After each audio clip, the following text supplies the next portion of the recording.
Bienvenidas y bienvenidos a una nueva entrevista ciudadana. El día de hoy estamos con Mario Aguilar, quien es presidente del Colegio de Profesores a nivel nacional. Bienvenido, Mario.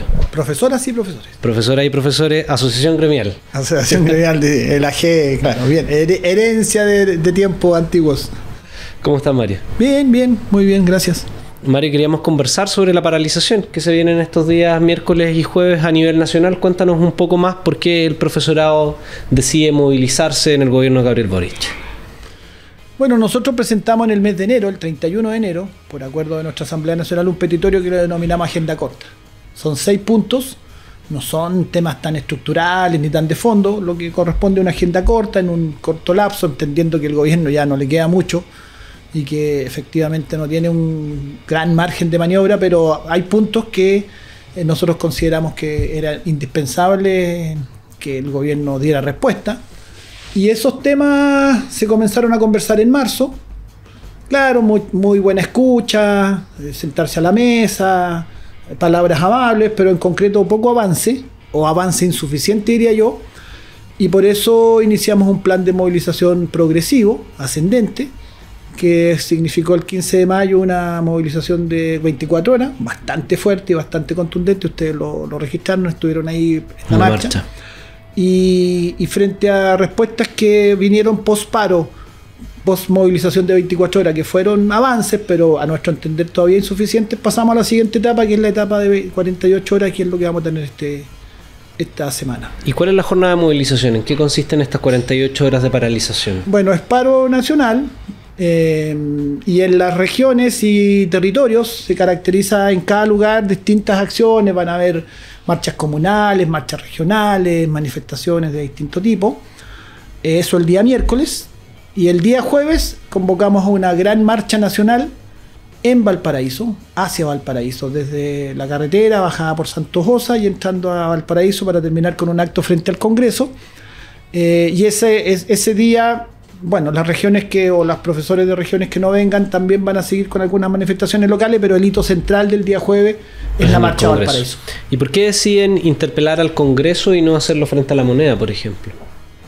Frente a la Moneda estuvimos en la anterior movilización, porque en el Congreso está la clase política, que creemos que también es responsable, están las bancadas de gobierno y las de oposición, y algunas demandas nuestras tienen que ver con temas legislativos. Ahí hay un tema con una ley de violencia y violencia escolar y convivencia que lleva largo rato durmiendo en el Congreso. El gobierno en su momento cumplió con enviar el proyecto al Congreso, pero luego no ha gestionado mayormente que se mueva, y ha habido resistencia a la derecha a ciertos puntos que para nosotros son bastante incomprensibles, la verdad, porque yo no sé si a nivel ciudadano hay resistencia a que una legislación absolutamente necesaria que proteja de las agresiones, de la violencia. Hemos visto casos terribles en estos últimos días. Como el de San Pedro de la Paz. En San Pedro de la Paz fueron baleados unos estudiantes, en Melipilla un estudiante fallecido, una riña que no fue en el colegio, pero, claro, fue en la plaza. Pero fue cerca. Entonces yo creo que el tema parece realmente para nosotros muy incomprensible que haya sectores políticos que se opongan a que se legisle sobre este tema. Y también hay una ley sobre SLEP y educación pública que también no es una solución de fondo a los problemas de los SLEP. Seguimos siendo nosotros muy críticos, pero esa ley permitiría corregir algunas cosas al menos. Y eso también se han opuesto. También le han puesto resistencia y el proyecto no ha avanzado. Y ahí para explicar un poco, porque los servicios locales de educación pública, que son los SLEP, en la figura en la cual el gobierno de Michelle Bachelet decidió comenzar este proceso de desmunicipalización. ¿Cuáles son, a casi 8 años de implementación de esta ley, los principales problemas que ustedes han encontrado con la implementación de los SLEP y que ustedes pretenden de alguna forma corregir con estas medidas legislativas? Mira, nosotros fuimos bien críticos cuando se hizo el proyecto de ley, en esa época que tú recuerdas de Michelle Bachelet. Yo no era presidente en ese tiempo del gremio, pero sí estaba en la directiva y fuimos un sector muy crítico y dijimos, y lamentablemente tuvimos razón, hubiéramos querido equivocarnos, pero dijimos, acá cambia quien administra el modelo, pero el modelo va a seguir siendo el mismo. Y eso es lo que, a la luz de ya SLEP que se han implementado, algunos que ya llevan largos años, los primeros que se hicieron fue acá en Santiago Barrancas. Que en Puerto Cordillera en la 4ª región, Araucanía Costa en la 9ª región, y Huasco en Vallenar. Tal cual como dijimos nosotros, un sistema que pasa a la administración de los municipios a este servicio local de educación pública, pero para el Estado de Chile sigue siendo sostenedor, o sea, es un Estado como ausente, como entregando recursos y haciendo una tenue, muy tibia fiscalización del funcionamiento del sistema, pero no involucrándose directamente en la gestión del sistema, con un financiamiento que sigue siendo el mismo, subvención por asistencia media, el voucher, que es un sistema de corte absolutamente con lógica de mercado, donde genera una serie de trastornos en el funcionamiento de la educación muy graves, sobre todo siendo educación pública. Entonces, todos esos problemas que anticipamos se han confirmado, problemas estructurales de la ley, pero además ha habido en algunos de ellos pésima gestión. Entonces ahí se ha juntado el peor de los mundos. ¿Cómo pasa con los municipios? Los municipios, si tiene un alcalde medianamente razonable la gestión, ya medio por ir saltando funcionan. Cuando llegan alcaldes desastrosos, como no sé, Cerro Navia, La Serena, Ancud, por decir ejemplos, se produce una gestión desastrosa. Eso se está reproduciendo en lo del LEP. Y tener un cambio de esta envergadura para seguir haciendo lo mismo, la verdad es que no tiene mucho sentido. Y ahí respecto a eso, a los directores, porque una de las cuestiones que se planteaba es que al ser elegidos por sistema de alta dirección pública se iba a evitar que pusieran a cualquier persona a dirigir los servicios. Pero las lógicas de cuoteo político se han mantenido en la designación de los directores de los SLEP. Se han mantenido. Cuando Piñera estuvo en el gobierno, que le tocó los primeros SLEP en su implementación, la ley la hicieron durante el gobierno de Bachelet, pero a Piñera le tocó los primeros, se nombraron directores de derecha. Después llegó Gabriel Boric y ha nombrado directores de su sector. Y no necesariamente la gente más idónea. Claro. Que por lo tanto eso ha sido fantasía nomás, eso de que se va a despolitizar los nombramientos no es tal. Y además el mismo sistema de alta dirección pública bastante cuestionado. Claro. No funciona bajo la lógica a nivel de directores todavía. de escuela.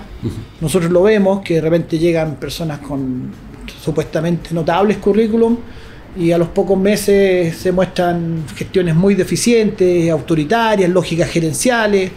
El sistema de alta dirección pública, a nuestro entender, también tiene mucho que revisarse. ¿Y ahí cuáles tú dirías que son los grandes buques insignes de lo mal que funcionan los SLEP hasta la fecha? El sistema de financiamiento nos parece que es una cuestión que tiene que cambiar. Está dentro de nuestro petitorio de agenda corta, sabemos que es un tema súper difícil, que hay condiciones en el Congreso hoy día bastante adversas a aprobar una ley de ese tipo, pero nosotros queremos insistir en poner ese punto. El financiamiento de subvención genera un desfinanciamiento crónico por un lado, pero por otro lado también genera esta lógica que a nuestro entender no corresponde en la educación pública, que hay que competir por captar alumnos en un mercado educativo. Ya los alumnos son clientes, hay que captar esos clientes y además es un sistema inestable porque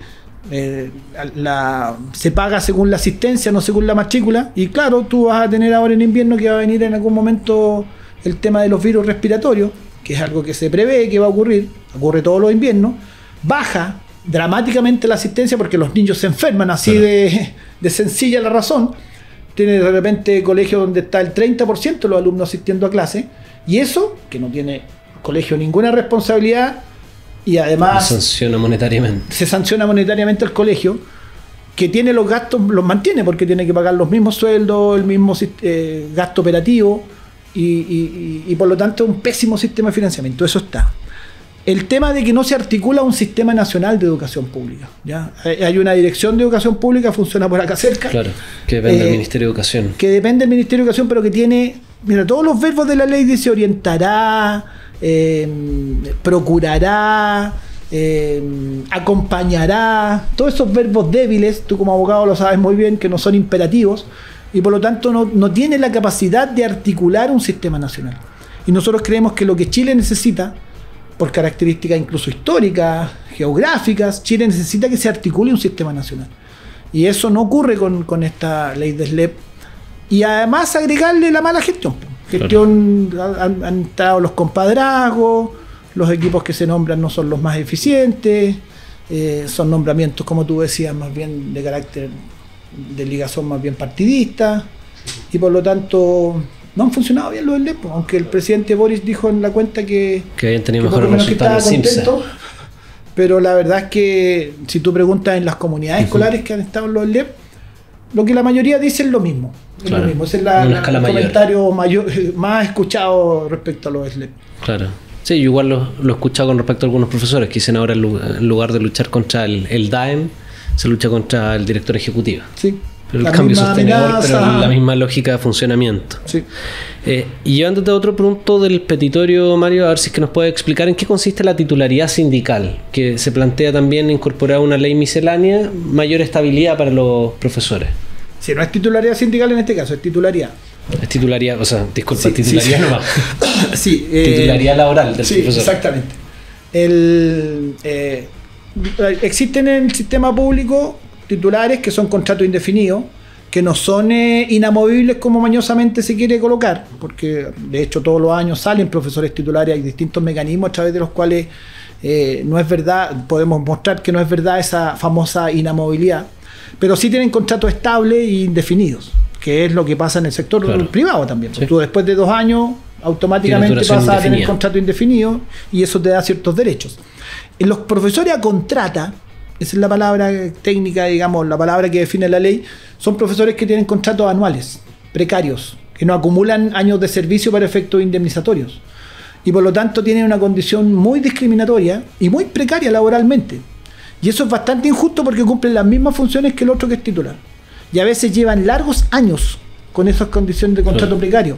Entonces, y además la ley define que no más del 20% de la dotación debe tener esa condición de contrata, y sin embargo eso no se cumple en la mayoría de los municipios. Entonces esta ley lo que hace es regularizar esa condición, porque los municipios, los SLEP deberán llamar a concursos públicos, no lo hacen, y se acumulan números de profesores en esta condición precaria, y eso también repercute negativamente en los aprendizajes, porque finalmente terminan siendo suerte profesores temporeros, que un año están aquí, otro año están en otro lado.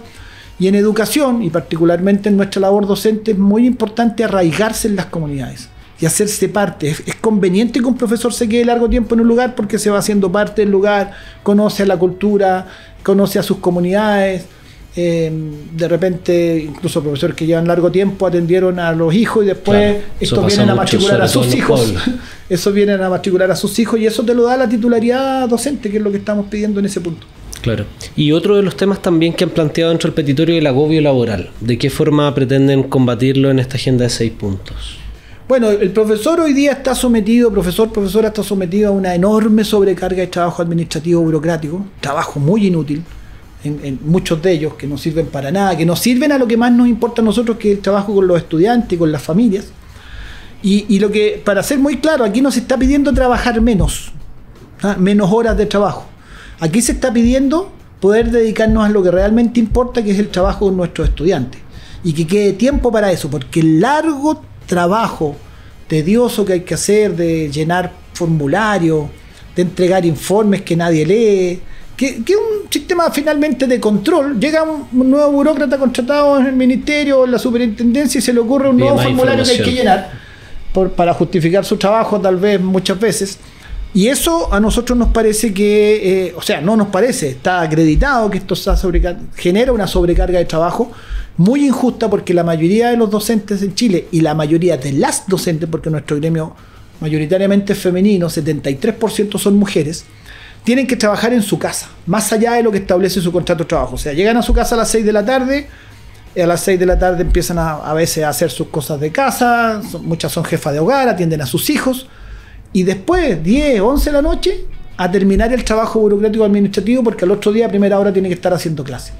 Entonces, muy abusivo, genera mucho agobio, que finalmente se traduce también en enfermedad, en licencias médicas, en estrés muy fuerte, y eso tiene que bajar, y ese es un punto central que estamos trabajando con el Ministerio, exigiendo dentro de esta agenda corta. ¿Y cómo ven que se puede solucionar? ¿A través de medidas legales o el Ministerio podría, a través de su propia reestructuración interna burocrática, solucionar el problema? Que el Ministerio está en condiciones de resolverlo mediante normativas circulares, oficios o incluso de repente modificaciones jurídicas, pero a nivel de decreto, que no pasan por el Parlamento, o sea que es voluntad del gobierno.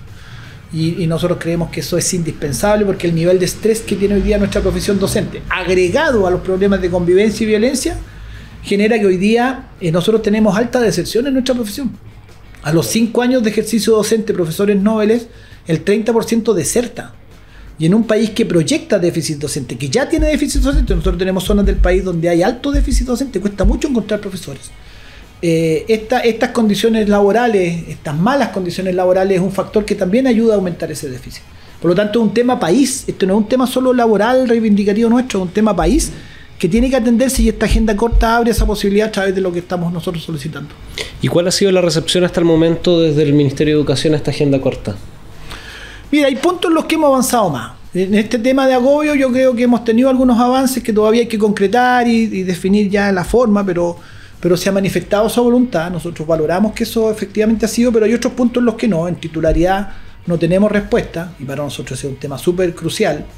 En la carrera docente también, que también es parte de este agobio, nosotros asumimos que hay un sistema de evaluación que no nos gusta, pero además tener que enfrentar falta de transparencia en los resultados. A ti te llega un resultado y nadie te dice ¿en qué falló? ¿En qué fallaste? Eso, la verdad es que cualquier prueba de cualquier tipo, lo mínimo de transparencia que te diga, mire usted, acá tuvo su problema. De repente hay profes que les falta 0,1 punto para subir de tramo y tener un incremento salarial, y nadie te explica dónde estuvo ese 0,1 en que fallaste. Largo tiempo de trabajo en el que hay que desatender a los estudiantes. Nosotros creemos que eso también debe corregirse, y hacer un sistema más transparente y menos agobiante. La misma prueba de conocimiento muy mal organizada, a última hora te cambian de sede. Son problemas de gestión que tienen que mejorarse. Y el tema de profesores jefes también, nosotros queremos que el sistema no tiene un adecuado reconocimiento a una función que es crucial, y los apoderados yo creo que lo saben, quienes nos están escuchando saben que en definitiva es con el profesor jefe con el que la familia tiene una relación más cercana, más directa. Y esa función casi no tiene hoy día valoración dentro del sistema. Claro. Y Mario, en caso de no ser escuchados por parte del Ministerio, ¿cuáles son los mecanismos que ustedes van a tener para tomar las próximas definiciones? ¿En qué podría terminar este crecimiento progresivo de la movilización del Colegio de Profesores? Bueno, el siguiente paso después de un paro de 48 horas es un paro indefinido. Nosotros no queremos eso, yo lo digo con mucha claridad.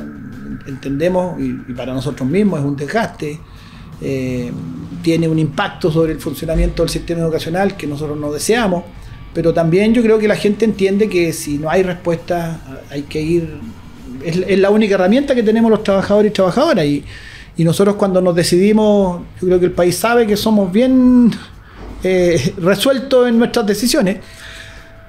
Mira, uno sabe y uno entiende que en un petitorio nunca va a conseguir el 100%, pero tampoco el 10, el 15 o el 20 como pretende el gobierno. Entonces, lo que nosotros esperamos es que después de esta movilización de 48 horas avancemos en los temas pendientes con respuestas más claras, en los que no alcance a haber una solución, que por lo menos se vislumbre un camino de iniciación de abordar el tema, pero que nuestra gente sienta que por lo menos hubo avances, y que efectivamente esta demanda y esta agenda corta sirvió para corregir en lo inmediato algunos problemas graves y urgentes que tiene la educación chilena. Bueno, muchas gracias, Mario, y realizamos un cordial saludo a todas las profesoras y profesores que se extienden desde Arica hasta Magallanes, hasta y que Antártida. Hasta la Antártica también. Bueno, desde Arica hasta la Antártica, y que se van a manifestar este 4 y 5 de junio por mejores condiciones laborales, que no solo son mejoras gremiales, sino que también tienen un impacto directo en la educación pública que beneficia a las niñas, niños y adolescentes en nuestro país. Así que muchas gracias, Mario, y un saludo a todas las profesoras y profesores, Javier, que representan. Un gusto estar aquí en este medio siempre cercano a los movimientos sociales. Nos vemos hasta una próxima entrevista ciudadana.